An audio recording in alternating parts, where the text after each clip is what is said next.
Yep, I know. It's been 2 years. I know you read the title, thinking this is a basketball channel. Well, buddy, it's been 2 years. It can be anything I want it to be right now. Um, so yeah, there's a lot of different reasons for the absence. It's been 2 years. Life's been lifing. Editing for those video essays was kind of brutal. Took a long time. Hopefully I'm in a situation now where I have a little more time. I want to get back to doing some more lower key videos, kind of face to face. I don't know if you guys know Zealandism, like that channel. Kind of similar in terms of like the face to face news sort of thing.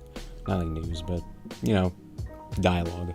Yeah, that's kind of what I'm looking more towards of doing. Content wise, it'll be anything I want to talk about. Sports, obviously, for the most part. We got soccer today. Should be fun. You guys see the crest? See the badge? It's United Day. I wanted to make this video about a week and a half ago. A lot's happened since then, since I wanted to make this video. Matheus Cunha signed. We get snubbed by Liam Delap going to Chelsea. Now the club is in on Bryan Mbeumo. Phenomenal player. Phenomenal Brentford player. He can play the attacking midfielder position. He can play the right wing back. He'll be pretty versatile. He can play up in the 10 or the 9 if he needs to. Really versatile. I am excited to see what him and Cunha do together. I'm assuming they'll be starting alongside each other in those 2 10 roles a lot. So we'll see how that goes. Still need a striker. There's been some reports that Rasmus Højlund could be looking at a Serie A move to Juventus. That could be interesting, of course. But obviously you need to bring, if he goes, you need to bring at least 2 more strikers in. Victor Gyökeres from Sporting, Amorim's old club. Right now no one's really in on him. Arsenal looking at Sesko from Leipzig. Liverpool are kind of just chilling around right now in terms of a striker. I know they're looking at one. Darwin Nunez's experiment hasn't gone too well. Chelsea got Liam Delap. I don't think they're going to be looking at Gyökeres. So that basically leaves United and the other foreign suitors, not Premier League suitors, for Gyökeres. Obviously, we can't offer the European football that he'd like, but the relationship with Amorim is there. I'm sure they can sell him on the current project. Them looking at Bryan Mbeumo, he's already prioritized the club. Obviously, bringing in someone like Matheus Cunha, that is those 3, Gyökeres, Cunha, and Mbeumo, if they got here. On paper, obviously, I know they haven't played a game yet. On paper, that's a pretty devious front 3. Could be 50 goals between the 3, at least in the league. So, it's an interesting proposition, obviously. Not much news has come out about him regarding the situation. But it's a long transfer window. Anything can happen. But a striker is still a necessity. They need to get a striker in. It cannot be Rasmus Højlund. Joshua Zirkzee isn't really a striker. He's more of like a 10. So yeah, that's still an issue. Onana being at the club, still an issue. They're looking at Emi Martinez, or there's been a couple reports from Aston Villa, but they're looking to sell to buy. There's no money, so anyone they'd bring in, they're going to have to sell someone. Obviously, they're going to be selling Rashford, hopefully. Antony probably, most likely, could be another loan. Jadon Sancho's coming back from Chelsea. Casemiro maybe, depending if they get a decent bid. I'm sure I'm missing a couple, but those are the main couple guys. This is a huge offseason. This is a huge transfer window. It's a huge offseason in general. Amorim's first actual offseason. He finally gets a preseason with the guys to implement that 3-4-3 that he's been sticking with throughout his first couple months at the club. Ideally, he'll actually have guys that he wants that fit the system with the transfer window. So that'll be good. We'll get the players implemented in the system. A lot can happen, man. A lot can happen. Garnacho will be leaving. The Menu situation is interesting. I wish Bruno.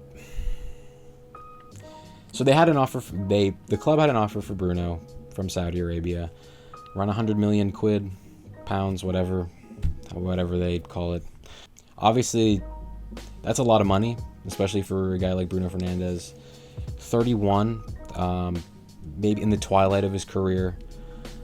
You're never going to see that kind of money for him again. Even next year, if they come back in for him, Saudi Arabia, you're not going to get 100 million for him again. Obviously, it was his decision. The club left it up to him. I think it could reap its ugly head in a couple years. It could be something the club regrets. Personally, I would have, not going to say I would have liked to see him go, but I definitely understand what it would have meant for him leaving. Club would have got 100 million pounds. That's a lot. It's a couple players. You can make, the payments for the players in installments. So you're looking at maybe 5 or up to 5 really quality players. You pay 20 million a year, essentially. I get it. Amorim wanted him to stay. Bruno didn't want to leave. But I find it a little difficult to explain passing up on a move like that, especially when we're not in Europe next year. And it's not a given that we'll be in Europe the year after. And we could do a lot with that money. Like, that is a lot of money. So, we'll see what happens. Obviously Bruno being at the club is good. He's the captain, or he's the best captain we've got, at least. He's obviously a quality player, regardless of what you want to say about him. The output is there. He's a quality player. Him playing in that deeper role will be a little bit interesting. But his departure would have freed up a space for Kobbie Mainoo, who the jersey is. I have no idea what the plan is with him. They're in contract extension talks. They don't necessarily need to, but I understand it. He played for England last year. He played damn near every game. Not last year, the season before. He's more available than a guy like Mason Mount. He's making what, 200,000 a year, or not a year, 200,000 a week. So yeah, there's a little bit of a dispute there. And a lot of people don't know where he even fits in the club, which I do understand. But hopefully, I hope the club keep him. Never want to get rid of an academy guy. Especially, he's what, 20, 21. Like, he's not even close to his prime yet. But yeah, that's a huge question. Where are some of these guys going to fit in? Mainoo, Xerxes, Ahmad to a certain extent. He's going to he's going to be on the field. It's about kind of where he's going to be on the field. I think he's going to be playing wing back. You can make an argument he'll play as one of the 10s. But I like having. This is a good issue to have. Like, having quality attackers. Ahmad's quality. I think Xerxes' quality. He was showing a lot of flashes at the end of last year. Having too much quality is never a bad thing. I think we need another midfielder for sure. Regardless, especially if Casemiro goes somehow. But you never know. I'm not really seeing him linked to anybody too concretely.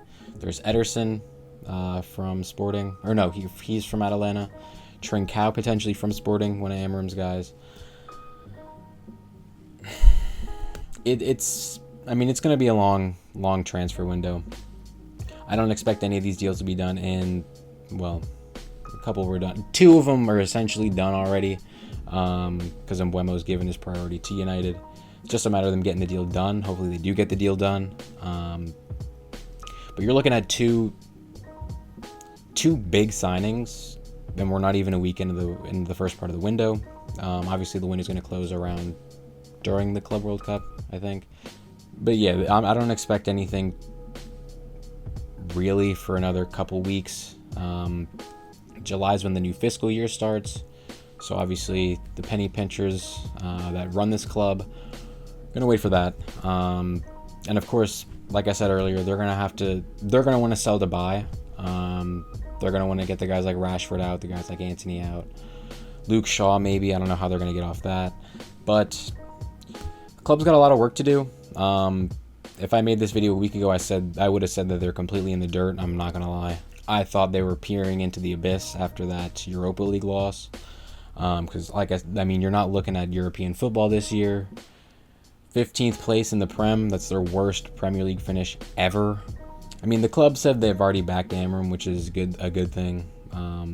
It's going to take some time. I think that's something that a lot of people don't understand. It's going to take some time for him to implement his system, for the players to really, for the existing players at least, to really understand and learn the system.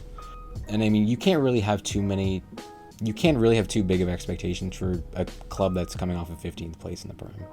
That's how I look at it, at least. It really can't get worse. I say that hoping I'm right. It really can't get any worse if it... Dude.